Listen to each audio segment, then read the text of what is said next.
Bonjour à tous, merci pour votre fidélité à l'émission. Très heureux d'accueillir aujourd'hui un chanteur populaire à succès qui viendra bientôt nous voir à Clermont-Ferrand, le 25 mai en l'occurrence. Bonjour et merci d'être à mes côtés, Dany Briand. Bonjour. Dany, parmi vos nombreux tubes, j'ai choisi Quand je vois tes yeux, sorti en 1996. On peut dire que c'est l'un des plus importants succès de votre répertoire. Disons que c'est les chansons de mes débuts. Et c'est vrai que quand on commence, j'avais besoin d'asseoir parce que j'avais eu un gros tube avec Suzette. Oui. Et c'est vrai qu'à cette époque, il y a beaucoup de chanteurs qui n'étaient que le chanteur d'une chanson. Et Bien sûr. heureusement que celui-là est arrivé juste après, 2 ans après. Et avec ça, en fait, j'ai pu asseoir un peu mieux ma popularité et puis continuer. Voilà, c'est une chanson très importante. D'accord. Et on est sur l'un de vos thèmes de prédilection, donc l'amour, avec une belle déclaration. Oui, écoutez, moi j'avais choisi, en tout cas à mes débuts, le registre de chanteur de charme. Oui, C'est quelqu'un qui joue sur les sentiments. Et en fait, cette chanson, si on écoute bien, c'est une chanson sur la timidité. oui, C'est une chanson sur quelqu'un qui est un peu paralysé avant d'aller aborder une jeune femme. Et en fait, tous les couplets développent cet aspect de timidité. Et en fait, c'est assez autobiographique parce que j'étais moi-même assez timide. Enfin, à l'époque, maintenant, ça va mieux. oui. Hein, et Et donc, j'ai alors, parlé de la timidité. Voilà. vous souvenez comment elle est née et où cette chanson? Oui, je m'en souviens très bien. En fait, comme je vous disais, en 92, je sortais de Suzette. Et l'été 92, ayant gagné un peu d'argent, parce que pendant longtemps c'était très difficile, passer dans le cabaret. La première chose que je me suis payé, en fait, c'est un voyage à Cuba, parce que Oui, j'adore ce pays. Et Cuba commençait à s'ouvrir. Il sortait un peu oui, du c'était la ghetto. période, oui, oui. Oui, 94, 95, voilà. Et donc, la première chose que j'ai fait, je me suis pas acheté une voiture de sport. Je suis allé à Cuba. J'ai passé un mois. Et puis là-bas, c'était un voyage vraiment initiatique et magnifique. Et j'ai découvert un peuple formidable. J'ai découvert des gens qui avaient été préservés d'assez de consommation. Parce Bien que vous sûr. savez, Cuba a subi un embargo pendant des décennies. Donc, vous aviez l'impression que ça s'était arrêté en 59. Et C'est-à-dire, oui, c'est ça, le temps s'était arrêté, ouais. voilà, le temps s'est arrêté. Alors, on voyait des vieilles Buick, des vieilles Cadillac. Donc, on a l'impression d'être dans les années 50. Et comme c'est une période que je chéris assez pour son esthétique, donc c'était fabuleux. Et puis alors là-bas, donc j'ai découvert plein de musiciens. J'ai rencontré Rambert Egues, qui est le fils d'un des grands compositeurs de la musique cubaine, Richard Egues. En fait, c'est son fils. Et en fait, je lui ai dit, écoute, mon prochain album, j'aimerais bien que ce soit un album cubain. Et j'aimerais bien que tu fasses les arrangements. Et en fait, on s'est rencontrés là-bas. Et 1 ou 2 ans après, je crois que je suis retourné à Cuba pour enregistrer un disque. Et avec tous ces sons de la Havane, ces percussions, ces cuivres, cette chaleur, cette atmosphère très particulière. Et donc voilà, j'ai enregistré ça comme ça. Et c'est vrai que c'est devenu un très gros tube. Je ne pensais pas. Mais oui, ça m'a dépassé. Et puis après, Cuba est devenu très à la mode. Il y a Oui, oui, même, par la suite, oui. Ouais.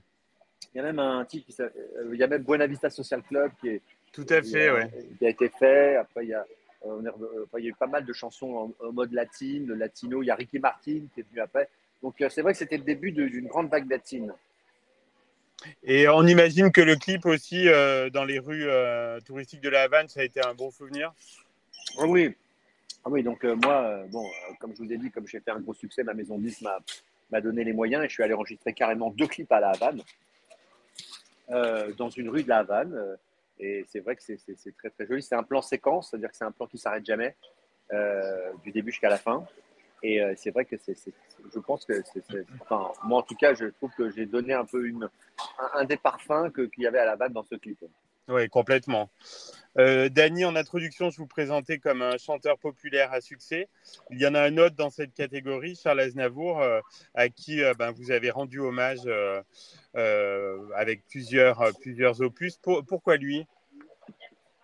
Eh bien, pour plusieurs raisons. D'abord, il faut savoir que si je suis devenu chanteur, c'est grâce à Charles Aznavour, puisque je l'ai découvert à l'âge de 12 ans, à l'Olympia. Ma mère m'a emmené le voir, et ça a ouvert ma curiosité, mon appétit pour la chanson française. Euh, voilà, je ne savais pas que je deviendrais chanteur à 12 ans, mais en tout cas, il a ouvert quelque chose dans mon cœur. Ensuite, Quand j'ai été connu, je l'ai rencontré, on est devenus amis. Il m'a beaucoup suivi, il me donnait des conseils. Il venait à mes spectacles. C'était comme un mentor, un maître. Voilà. Et puis aussi, à sa disparition, je trouvais qu'on n'avait pas fait grand-chose autour de son œuvre. Voilà, On est d'accord, on est d'accord. je trouve qu'autour de Johnny Hallyday, il y a eu beaucoup de choses, vraiment. Et Charles Aznavour, qui est le plus grand chanteur français connu à l'étranger, en plus connu à l'étranger, parce que Johnny Oui, Hallyday oui. n'est pas connu à l'étranger. Charles Aznavour, oui. Il a créé une œuvre intemporelle. Pour moi, je le considère un peu comme un Molière ou comme un Jacques Prévert. Enfin, eh bien, pendant ce confinement, comme on avait tous le temps, j'ai décidé de faire un double album que j'ai séparé en deux parce que j'ai été saisi par le confinement, donc j'ai pas pu faire tout ce que je voulais, mais Bien j'ai fait sûr. ça sur deux volumes, mais en fait c'est le même projet. Et c'était juste en deux volumes, mais à la base ça devait être un seul opus avec un double album. Bon, je vais pas tous faire comme je voulais, mais enfin bref. Et le deuxième volume, bah, j'ai décidé de demander à des gens qui partageaient la même passion que moi pour Charles, un peu le gratin de la chanson française, de venir les partager avec moi. Ils m'ont tous dit oui. Et comme on avait tous le temps, on avait un planning pas très chargé. Oui. Voilà. Donc ça a pu se faire. Voilà. Donc, je suis très très fier de cette deuxième partie parce que je vous dis, j'ai chanté avec les meilleurs chanteurs d'aujourd'hui. Et puis, vous êtes soutenu par la fille de l'artiste aussi. Alors oui, ça, j'ai rencontré Katia Aznavour au début du projet. Et quand elle m'a dit qu'elle venait sur mon projet, parce elle ne faisait rien depuis la disparition de son père, elle était tellement triste, elle ne voulait vraiment rien faire.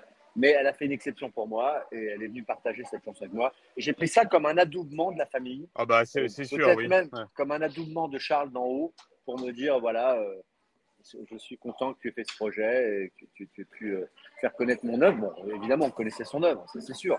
Mais je trouvais qu'il fallait remettre un peu de communication. Et moi, je l'ai fait aussi un peu à ma manière. Hein. Bien sûr. Ouais. J'ai fait la bohème en salsa. Bon. Mais je trouvais ça important de rendre hommage au maître. Dany, le 25 mai, donc vous êtes à Clermont-Ferrand, à la Maison de la Culture, pour une étape de la tournée Dany Briand chante Aznavour. Qu'est-ce que vous réservez au public là ce soir-là? Ben, écoutez, je vais chanter beaucoup de chansons de deux albums Oui, avec une mise en scène très étudiée parce que pour moi, Charles Aznavour, c'est un des crooners français. Je le mets au même niveau que Sinatra. Donc les gens ne le savent pas toujours, mais c'est vraiment, pour moi, il est dans la grande lignée des crooners. Donc j'ai fait un peu un show entre les chansons françaises très traditionnelles, un peu musical, mais aussi un côté crooning, un peu Las Vegas, donc dans les décors, dans la musique. On va avoir l'impression d'être à Las Vegas, comme on aurait pu aller voir Sinatra ou Elvis Presley ou Tom Jones à Las Vegas, mais avec des chansons de Charles. Et j'ai pour me soutenir une rythmique très importante, une rythmique de cuivre, un grand orchestre de jazz, latin jazz, et des musiciens que j'ai renouvelé un peu mon orchestre. Et la musique, vraiment, elle est vraiment. Moi, je pense que je suis un peu au top de ce que j'ai fait depuis 30 ans, avec cette formation, cette mise en scène. Et puis, je vous dis, comme Charles est un classique, les gens connaissent toutes les chansons. Donc, dans la salle, c'est vraiment, parce que j'ai déjà fait évidemment une trentaine de dates, c'est vraiment un immense karaoké. C'est fabuleux, quoi. bah, on a atteint de vous accueillir en Auvergne. Dernière question, Dany, quels sont vos projets là pour les prochains mois? Écoutez, je sors de 2 ans, 3 ans de Covid avec cet album et tout ça. Je sais pas trop, mais j'ai envie, là, je venant de m'occuper un peu de mes enfants. J'ai des enfants qui ont 10, 11 ans. Donc, je vais un peu retourner près de ma famille.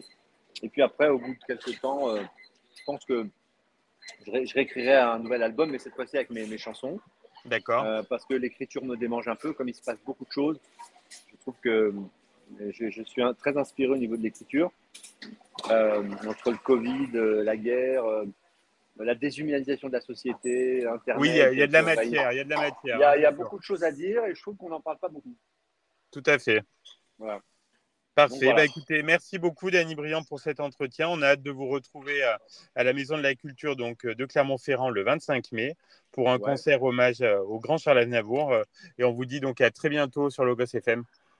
Merci beaucoup. Bonne journée. Au revoir.